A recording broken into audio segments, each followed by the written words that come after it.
여호와를 두려워하는 너희여 그를 찬송할지어다. 야곱의 모든 자손이여 그에게 영광을 돌릴지어다. 너희 이스라엘 모든 자손이여 그를 경외할지어다. 그는 곤고한 자의 공고를 멸시하거나 싫어하지 아니하시며 그 얼굴을 저에게서 숨기지 아니하시고 부르짖을 때에 들으셨도다. 겸손한 자는 먹고 배부를 것이며 여호와를 찾는 그를 찬송할 것이다. 너희 마음은 영원히 살지어다. 땅의 모든 끝이 여호와를 기억하고 돌아오며 열방의 모든 족속이 주의 앞에 경배하리니 나라는 여호와의 것이요 여호와는 열방의 주제시니로다. 아멘. 찬송 5장입니다.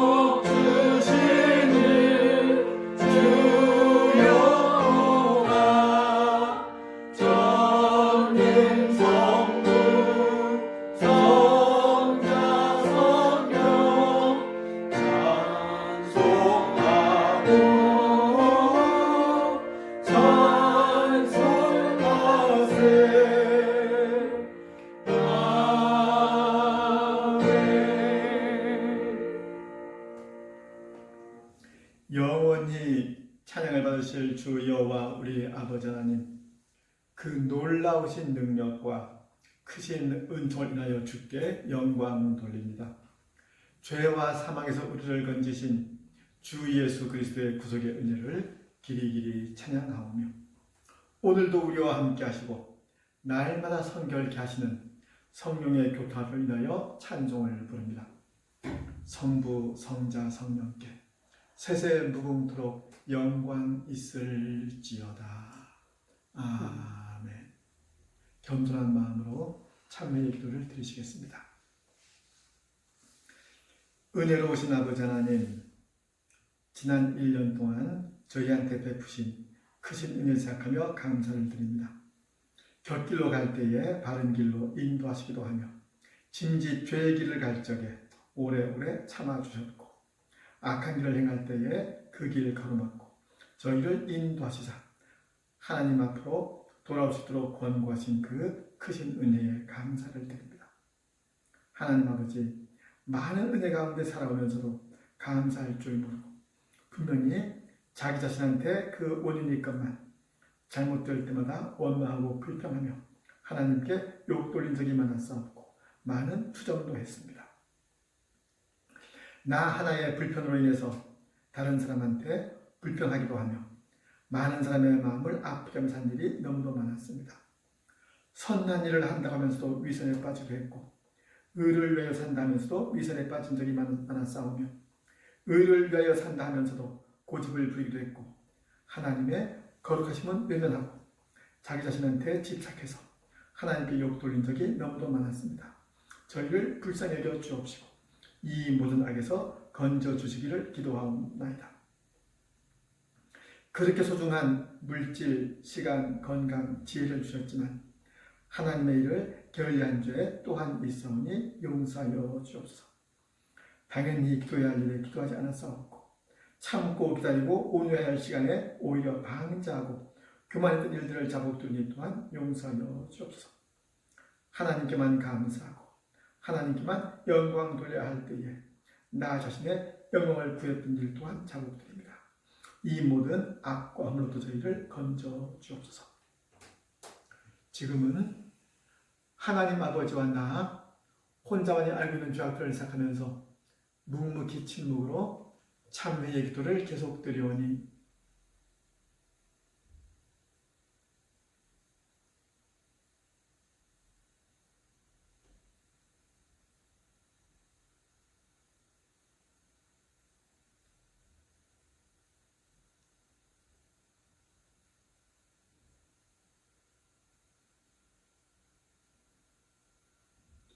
다른 이들과 같이 본질상 진노의 자녀였더니 긍휼의 풍성한 하나님께서 그 큰 사랑을 인하여 허물로 죽은 우리를 그리스도와 함께 살리셨고 너희가 은혜로 구원을 얻는 것이야.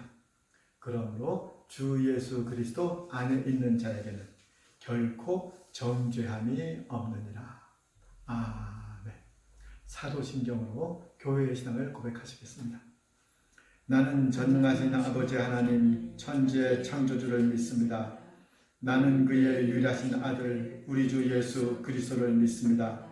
그는 성령으로 잉태되어 동정녀 마리아에게서 나시고 본디오 빌라도에게 고난을 받아 십자가에 못 박혀 죽으시고 장사된 지 사흘 만에 죽은 자 가운데서 다시 살아나셨으며 하늘에 오르시어 전능하신 아버지 하나님 우편에 앉아 계시다가 거기로부터 살아있는 자와 죽은 자를 심판하러 오십니다.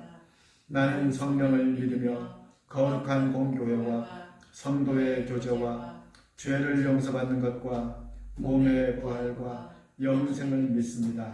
아멘. 앉으시겠습니다. 교독문 56번입니다.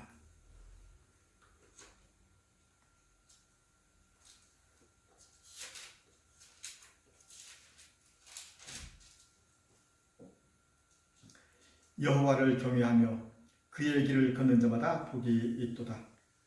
내가 내 손이 수고한 대로 먹을 것이라. 내가 복되고 형통하리로다. 내 집 안방에 있는 내 아내는 결실한 포도나무 같으며 내 식탁에 둘러앉은 자식들은 어린 감람나무 같으리로다. 여호와를 경외하는 자는 이같이 복을 얻으리로다.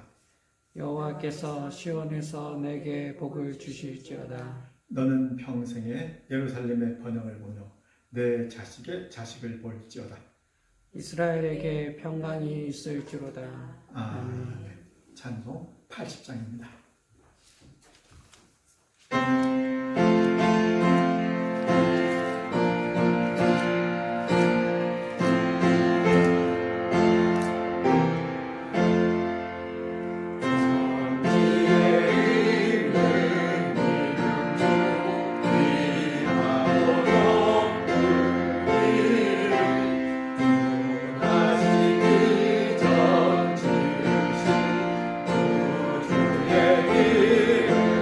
예수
예배를 위해서 이현주 성도님 기도 인도하시겠습니다.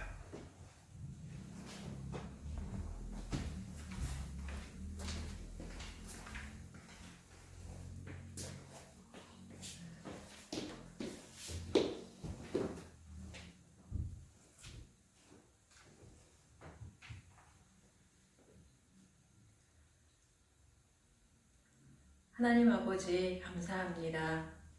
주님의 은혜 가운데 2020년을 보내고 2021년 새해를 맞이했습니다. 새해 첫 주일 이렇게 하나님을 예배할 수 있음에 감사드립니다. 코로나19 바이러스와 함께 지내온 2020년 여전히 바이러스는 저희 삶을 위협하고 위축시키고 있습니다. 사람들의 행동 반경을 활동 범위를 현저하게 좁혀버렸고 생활의 많은 부분들을 바꿔 놓았습니다. 살기 힘들다는 아우성 소리가 여기저기서 들려옵니다. 무엇보다도 믿음의 식구들이 예배당에 함께 모여 하나님을 예배할 수 없는 상황이 이어지고 있습니다. 너희는 내가 하나님임 됨을 알지어다 말씀하신 여호와 하나님만 의지하고 바라보오니 저희를 긍휼히 여겨 주시옵소서. 잠잠히 그 옛날 요셉의 삶을 생각해 봅니다. 철저하게 하나님의 계획과 섭리 안에서 살아갔던 요셉의 삶을 그리고 그 결말을 저희는 다 알고 있습니다. 지금 저희가 보고 듣고 겪고 있는 이 모든 일들이 이 사건들이 시간들이 저희 삶에 꼭 필요한 과정이었음을 저희도 언젠가는 알게 되겠지요. 그때가 되면 요셉처럼 하나님께 고백하며 또 다른 감사를 하나님께 드리게 되겠지요.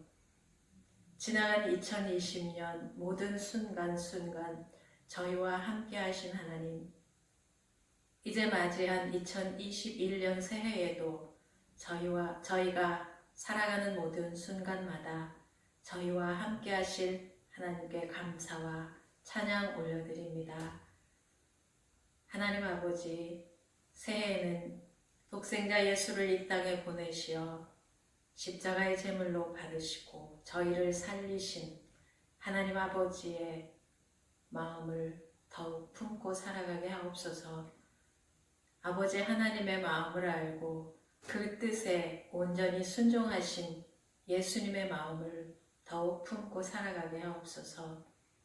오늘도 주시는 말씀 인하여 저희의 영이 더욱 새로워지고 강건해지게 하옵소서. 2021년 여전히 저희와 함께 하실 하나님을 기대하며 여전히 저희의 삶을 주장하실 예수 그리스도의 이름으로 기도드립니다. 아멘.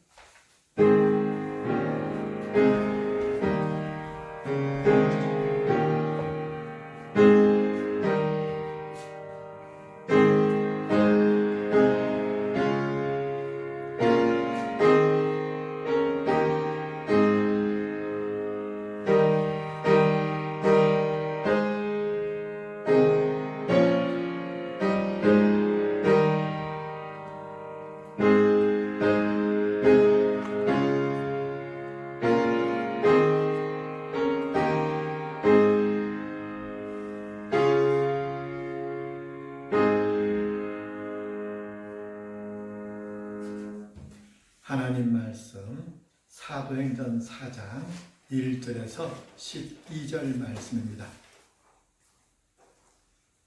한 절씩 교독하시겠습니다.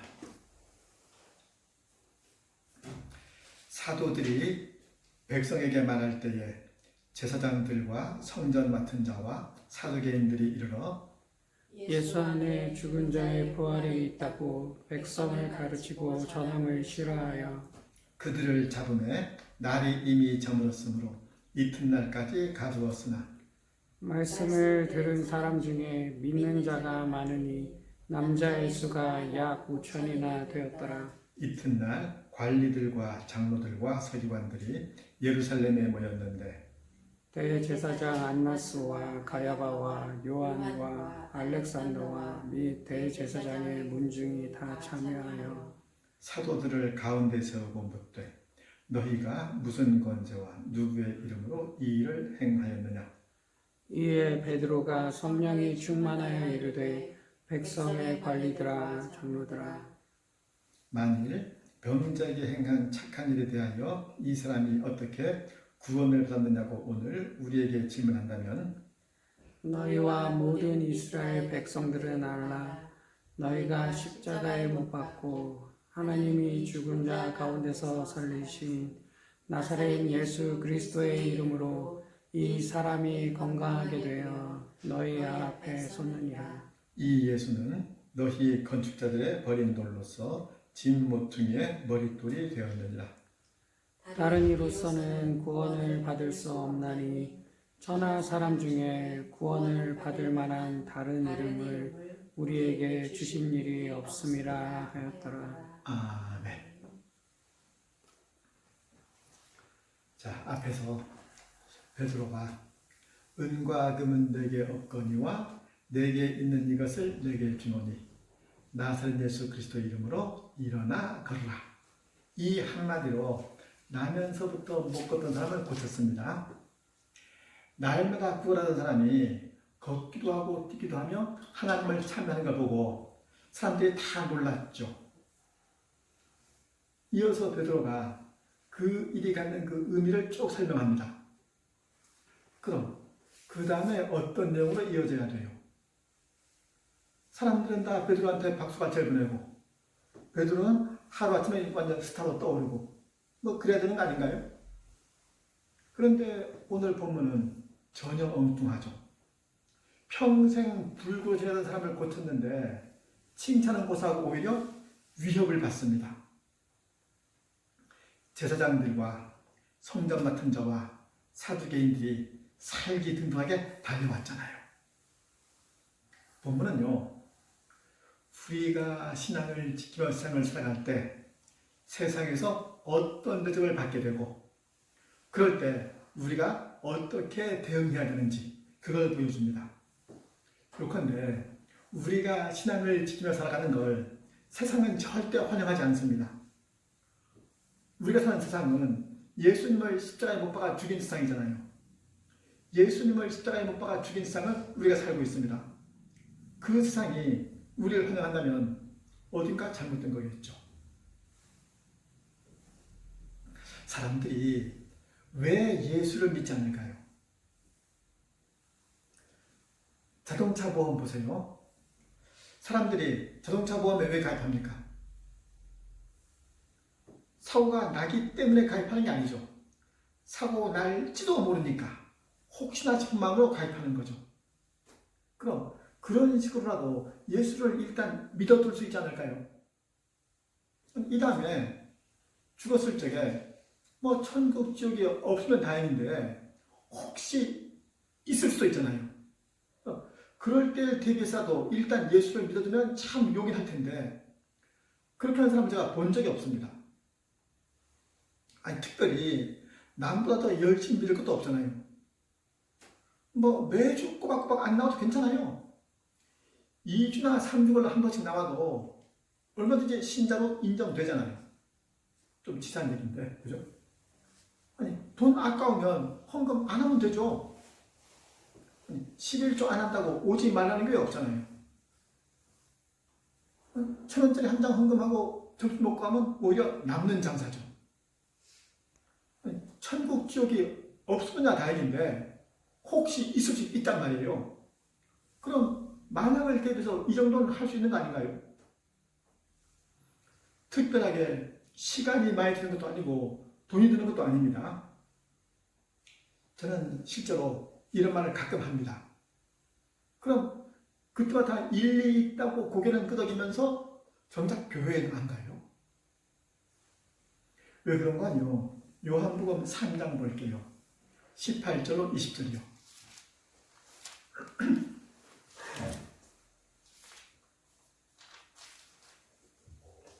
요한복음 3장 18절로 20절입니다. 그 그를 믿는 자는 심판을 받지 아니하는 것이요 믿지 아니한 자는 하나님의 독생자 이름을 믿지 아니함으로 벌써 심판을 받은 것입니다. 그 정죄는 이것이니 곧 빛이 세상에 왔을 때 사람들이 자기 행위가 악함으로 빛보다 어둠을 더 사랑한 것입니다. 악을 행하는 자마다 빛을 미워하여 빛으로 오지 아니하나니 이는 그 행위가 드러날까 하며. 사람들이 믿지야 본전식으로라도 예수를 믿지 않는 이유가 여기 있어요. 어둠에 속한 사람은 빛을 싫어하는 법입니다. 어떤 마을에 어느 하나 흠잡을 구석이 없는 그런 아주 이상적인 부부가 새로 이사를 왔습니다. 남자는 근면성실하고 여자는 정숙해요. 남자는 일찍 밭에 나가서 종일 일을 하면 여자는 집에서 열심히 살림을 삽니다. 둘이 같이 있으면 늘 서로를 보면서 행복한 웃음을 웃죠. 모든 가정의 모범이라고 할 만해요.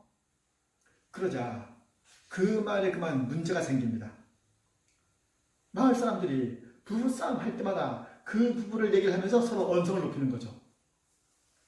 남자들은 아내한테 그 집 여자를 본받으면서 언성을 높이고요. 여자들은 남편한테 그 집 남자 본받으라 그러면서 바가지를 긁습니다. 그렇게 지내던 어느 날 마을 사람들이 회의를 합니다. 이거 이래서는 안 되겠다. 우리 뭔가 대책을 세우자. 한 자리에 모였습니다. 서로 의견을 모았는데 금방 결론 났어요. 만장일치로 그 부부를 쫓아내기로요. 그 부부가 우연히 다 괜찮았는데 그 부부가 와서 지금 문제가 생긴 거잖아요. 이것이 예수님이 이 생에 와서 받은 대접이죠. 또 우리가 받아야 될 대접이기도 한 겁니다. 오늘 본문 5절, 6절, 7절 볼게요. 이튿날 관리들과 장로들과 서기관들이 예루살렘에 모였는데 대제사장 안나스와 가야바와 요한과 알렉산더와 및 대제사장의 문중이 다 참여하여 사도들을 가운데 세우고 묻되 너희가 무슨 권세와 누구의 이름으로 이 일을 행하였느냐. 이게 굉장히 살벌한 분위기입니다. 못 걷던 사람을 고쳤단 말이에요. 그 일로 이런 고초를 받는 게 말이 되는가요? 근데 이게 별로 생소할 게 없는 게 복음서에서 예수님께서 병자를 고칠 때마다 유대인들이 시비를 걸었죠. 왜 그런 거 아니요? 당시 이스라엘은 로마 식민지였잖아요. 그 로마의 식민지 정책이 상당히 관대했습니다. 세금 제대로 내고 로마 정부에 항금만 안 하면 뭐 다 그걸 괜찮았어요. 별로 간섭을 안 합니다. 특히 기득권층을 그걸 다 인정을 해줘요. 단 조건이 있죠. 그 기득권층이 민중을 제대로 장악하고 있어야 됩니다. 그러니까 민심이 그걸 따르면 기득권층은 로마로부터 인정도 못 받는 거죠. 그럼 기득권도 끝입니다. 그런데 예수님 오셨잖아요. 가는 곳마다 사람들이 구름처럼 몰려들잖아요. 들리는 얘기에 의하면 메시아라고 합니다. 그럼 자기들 어떻게 되는 거예요? 자기들보다 그 예수라는 사내가 백성들한테 더 신망이 있으면 그럼 안 되죠. 백성들에 대한 그 영향력이 자기네 밥줄이란 말이에요. 어떻게든 그 백성들은 자기네를 주목하게 해야 됩니다. 딴 데 보면 안 돼요. 이건 지켜야죠. 그러니까 예수님은 메시아면 안 됩니다. 정말로 메시아인지 아닌지 이게 문제가 아니고요. 자기네가 누리는 게 기득권, 이게 문제란 말이에요. 오래전에 조스 영화 있었잖아요. 뉴 잉글랜드의 그 작은 해안 피서지에 식인사가 나타난 겁니다. 식인사가 나타나니까 해안이 피서됐습니다. 마을 주민이 동요하죠. 왜요? 그 마을은 여름 피서객을 상대로 한철 장사하는 것이 마을 시대의 전부입니다. 근데 당장 그 길이 막혔잖아요. 그러던 중에 상어 사체가 발견돼요. 그 상어가 문제의 그 식인상어인지 아닌지는 아무도 몰라요. 장담 못합니다.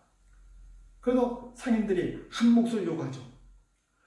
상어가 이미 죽었는데 왜 문제냐? 빨리 해수욕장 개장해라 이겁니다. 정말로 위험이 적어졌는지 안 되었는지 이거 꼼꼼히 확인할 이유가 없습니다. 어떻게 해서든지 해수욕장을 개장시켜야 그래야 자기가 장사를 하잖아요. 사람들은 진리에 관심이 없습니다. 뭐가 옳고 뭐가 그런지 이거를 알고 싶어 하는 게 아니고요. 자기네 이익 여기에만 민감하죠. 어떻게 해야 자기 밥그릇 챙기는지 이게 중요한 겁니다. 대제사장, 장로, 서기관들이 다 그런 사람들인 거죠. 기존 사회 질서를 이용해서 잘 먹고 잘 살면 그걸로 족하단 말이에요. 거기에 가장 방해되는 사람이 복음서에서는 예수님이었고 사도행전에서는 예수님의 제자들인 거죠. 당연히 충돌이 일어날 수밖에 없는 겁니다. 베드로와 요한이 지금 그런 분위기에 몰려있는 거죠. 너희가 대체 무슨 권세와 무슨 이름으로 이런 일을 했느냐? 오래전에 어떤 분한테 들은 얘기인데요. 그분 얘기가 그렇습니다. 아무리 권면해도 딸이 교회를 안 나간대요. 그래서 그 얘기를 저한테 하소연하는 겁니다. 딸이요 참 착해요. 무슨 말인지 안 듣는 법이 없거든요. 근데 이상하게 교회 말만 나오면 그 말은 안 들어요. 딸 말로 그래요. 엄마, 내가 지금까지 엄마 말 안 들은 거 뭐 있어? 내가 다 듣잖아. 다 들으니까 교회 얘기는 이건 내가 알아서 할게. 이런 얘기가 대체 어떻게 해야 되죠? 비단 그분 경우만 그런 게 아니고요. 비슷한 얘기는 주변에 얼마든지 있습니다. 남녀가 교제할 경우에 어느 한쪽이 얘기하면은 다른 쪽은 흥미가 없어도 따라가게 되잖아요. 야구에 흥미가 없어도 남자가 야구를 아주 좋아하면은 같이 야구장 갈 수 있겠죠. 등산에 별 흥미가 없어도 어느 한쪽이 등산을 아주 좋아하면은 같이 갈 수 있습니다. 심지어는요, 자기 취향이 전혀 아닌 영화도 얼마든지 같이 볼 수 있어요. 교회만은 안 됩니다. 아무리 죽고 못 사는 사이라도요, 신앙 문제가 걸리면 절대 그렇게 해결이 안 돼요. 지금 본문에서도요, 예수님 이름 말고 다른 이름을 말했으면 별로 문제가 안 됐을 겁니다. 그런 상황에서 베드로가 이제 거침없이 말을 하는 겁니다. 예수 그리스도 이름으로 이 일을 했다 이거예요. 예수 그리스도 이름이 대체 어떤 이름인데요? 오래전에 교회 학교에서 즐겨 부르던 어린이 찬송가 이런 거 있어요. 예수 이름으로 승리를 얻었네. 예수 이름으로 승리를 얻었네. 예수 이름으로 나아갈 때 우리 앞에 누가 서리요? 예수 이름으로 나아갈 때 승리를 얻었네. 이런 찬송을 부르면 어떤 생각이 들까요? 예수님 이름만 내세우면 어떤 것도 방해를 못한다. 얼마든지 거칠 것 없이 나아갈 수 있다. 이런 생각이 아마 들겠죠. 어린아이들 부르는 거 찬송에만 이렇게 있는 게 아니고요. 성경에도 있습니다. 사무엘상 17장 45절이요.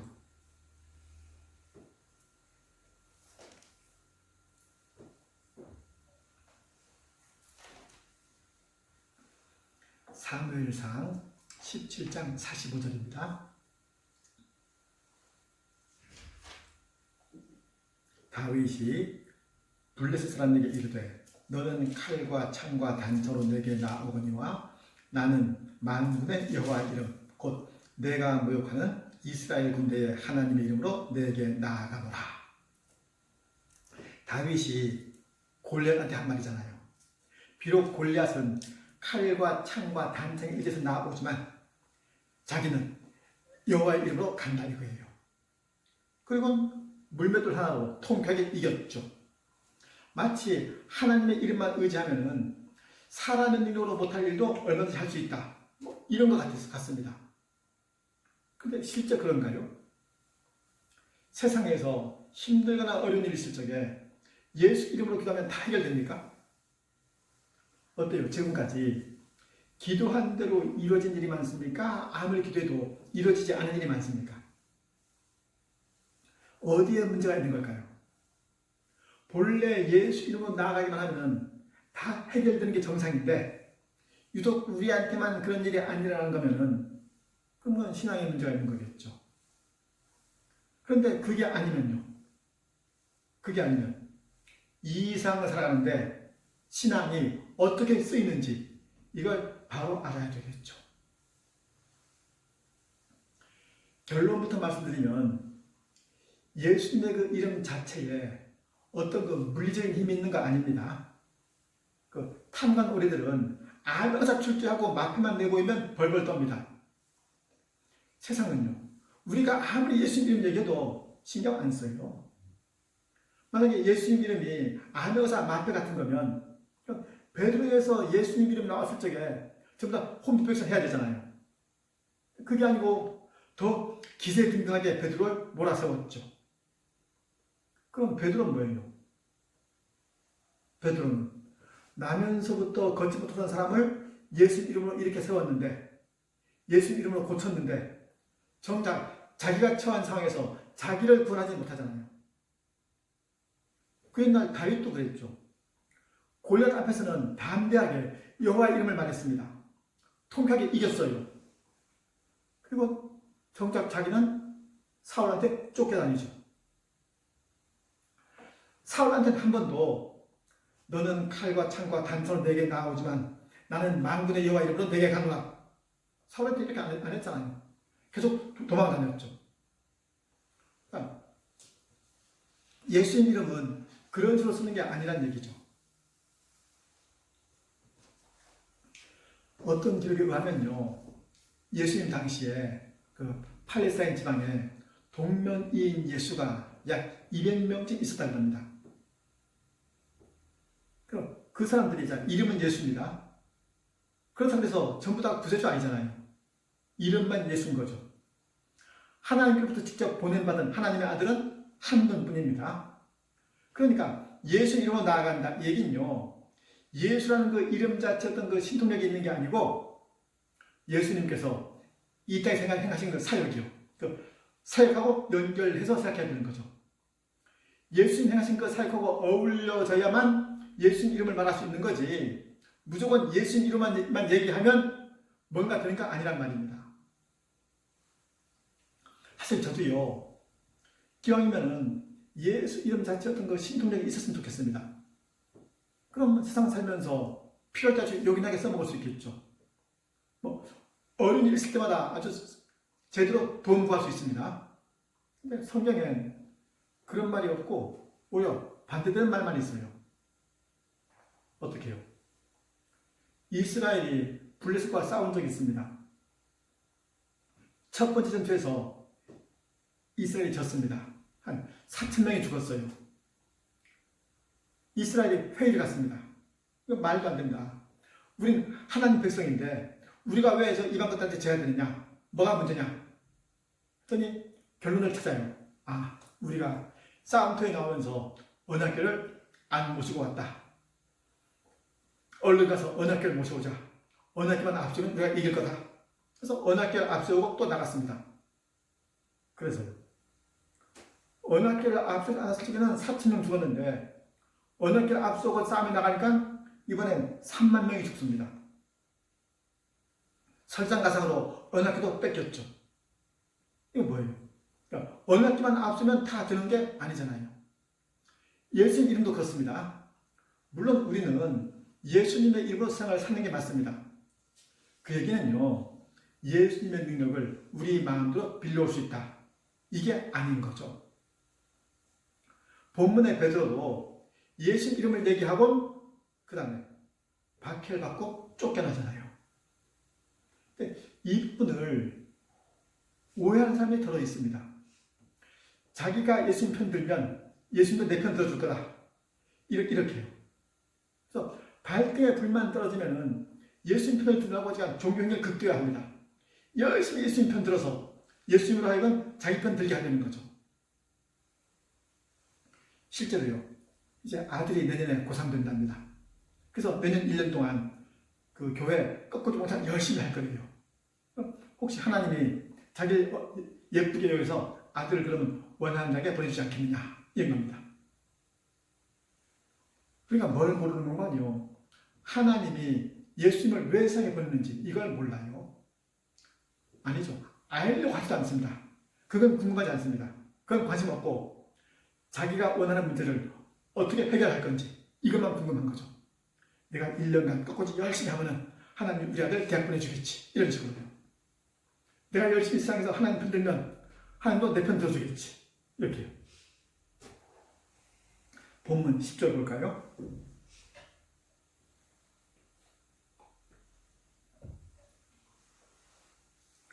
너희와 모든 이스라엘 백성들은 알라. 너희가 십자가에 못 박고 하나님이 죽은 자 가운데 살리신 나사렛 예수 그리스도의 이름으로 이 사람이 건강하게 되어 너희 앞에 섰느니라. 무슨 뜻인가요? 너희는 하나님을 외면했지만 하나님께서 구원을 베푸셨다. 우리를 위하여 하나님 나라를 준비하고 계시고 우리를 그 나라로 초대하려고 회개를 말씀하신다. 하나님께서 왜곡된 이상시절 이제 바로 잡으실 거다. 봐라. 걷지 못하던 사람이 걷는 거. 이게 무슨 뜻이냐? 하나님이 이생 역사에 개입하신다는 뜻 아니냐? 이게 명백한 증거다.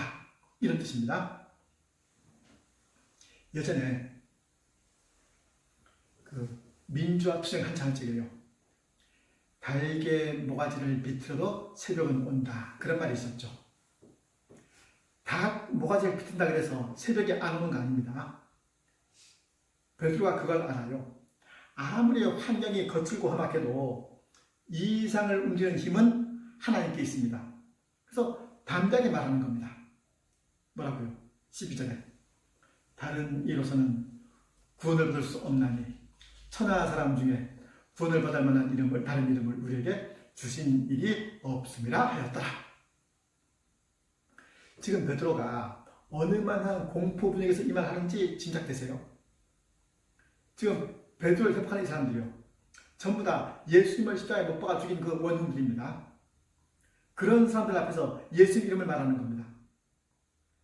자기가 예수님의 이름으로 걷지 못하는 사람을 걷게 했다 이거죠. 그게 또 한술 더 뜨죠. 예수 이름 아니면 그렇게 하시는 이름이 또 어디 있겠느냐 이겁니다. 예수님 이름에 주술적인 힘이 있는 건 아니에요. 분명히 아무 때나 원할 때 필요할 때 예수 이름을 갖다 붙이시는 것도 아닙니다.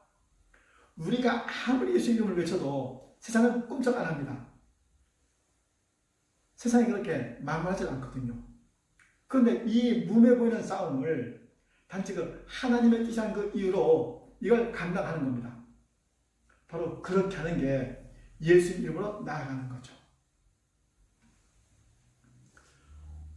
혼인 예식 마치면 그 마지막 순서가 신랑 신부 퇴장하는 거잖아요. 신부가 신랑 팔짱 끼고 퇴장하죠. 이제 막 태어난 그 새 가정의 첫 출발입니다. 제가 부교육자 생활한 그 교회 담임 목사님은요, 주례를 서시게 되면은 항상 그 새 가정에다가 성경을 선물했습니다. 선물을 신랑 신부 퇴장할 때 그때 줬어요. 이제 신랑 신부가 팔짱 끼고 퇴장할 준비하잖아요.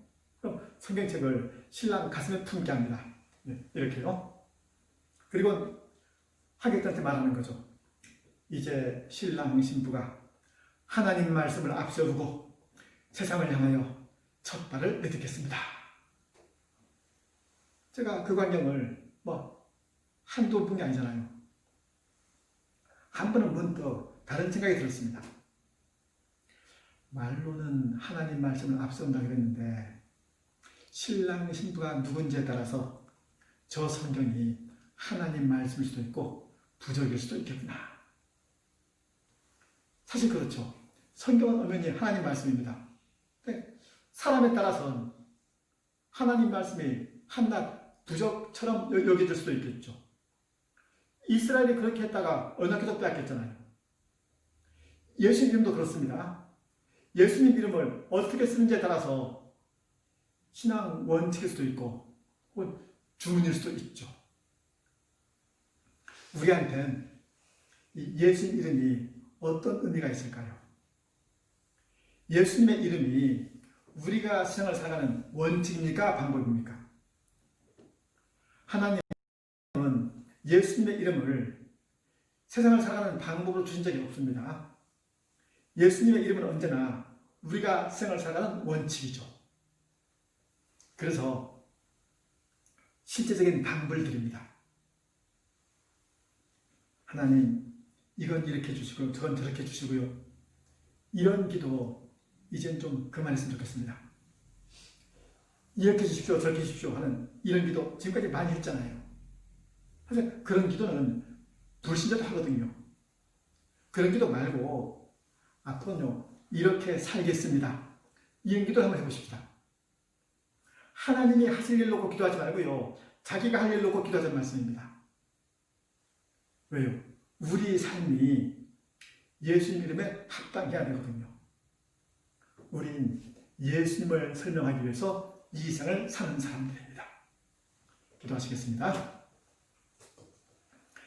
아버지 하나님 감사합니다. 새롭게 허락하신 2021년 첫 주일 예배로 하나님을 예배합니다.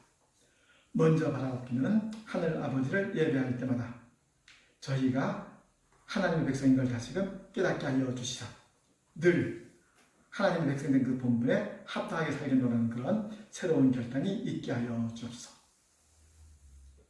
특별히 저희들 코로나 전국을 보내고 있사옵나이다. 성도끼리 한 자리에 모이지 못한 채 인터넷을 이용해서 예배를 드리는데 바라옵기는 참으로 저희 마음 답답하고 우울할 수밖에 없사오나 그런 중에라도 예배의 주인이 하늘 아버지를 늘 떠올리게 하시사 저희 마음을 새롭게 다잡을 수 있게 하여 주옵소서. 저희가 이 세상을 살아가는 것이 온전히 그리스도의 십자가 사역 덕분인 것 알고 있사옵나이다. 바라오니 저희를 다시 살리신 그리스도 예수의 이름이 저희 인생 통하여 오롯이 드러나기를 소망하오니 정녕 그 이름에 부끄럽지 않은 모습으로 각자의 삶 더 성실히 살게 하여 주옵소서. 예수 그리스도의 이름으로 기도드리옵나이다. 아멘. 찬송가 88장입니다.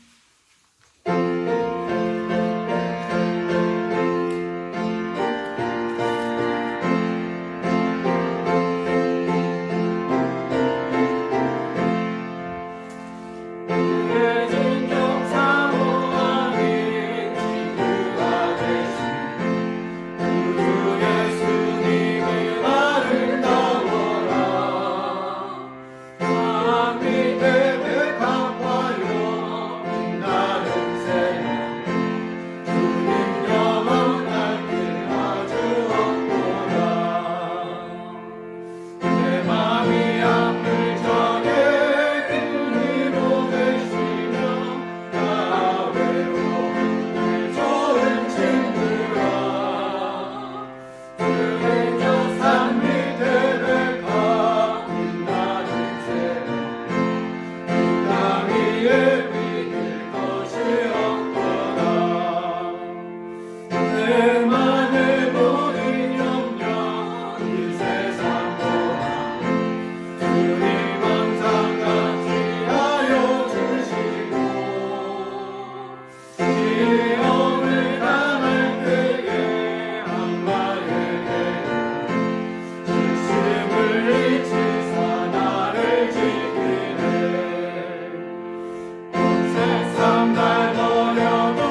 기도하는 시간입니다.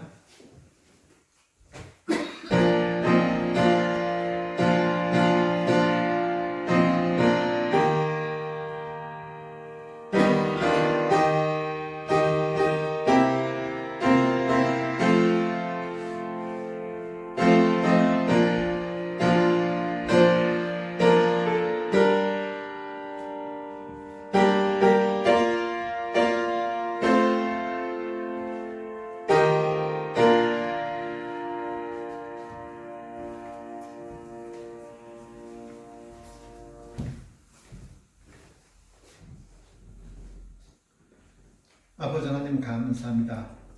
아무런 기대 없이 살아간 저희한테 또 한 해를 허락하셨사옵나이다.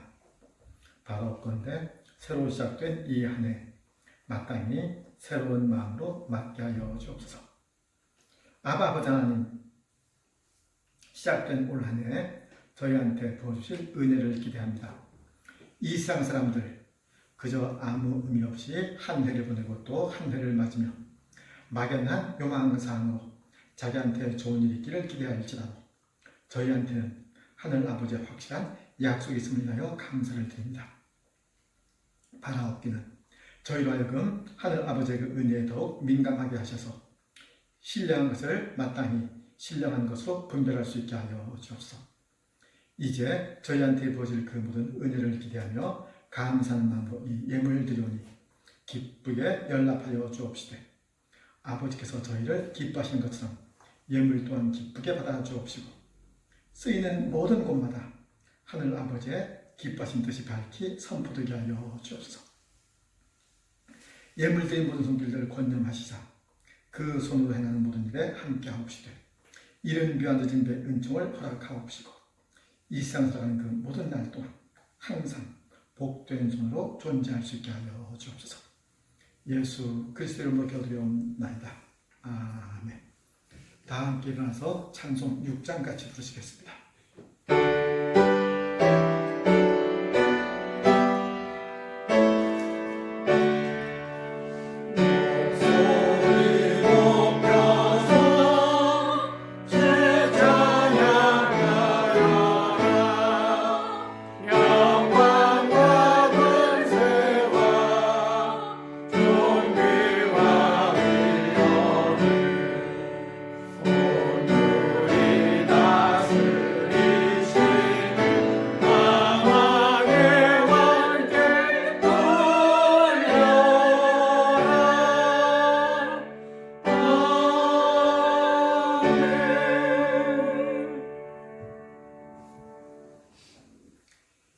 지금은 우리 주 예수 그리스도의 은혜와 하늘 아버지의 무한하신 사랑하심과 보혜사 성령님의 감동교통 인도하시는 역사가 함께 머리조아리 모든 믿음의 본속들에게 이제로부터 영원히 함께 하시옵기를 간절히 축원하옵나이다. 아멘.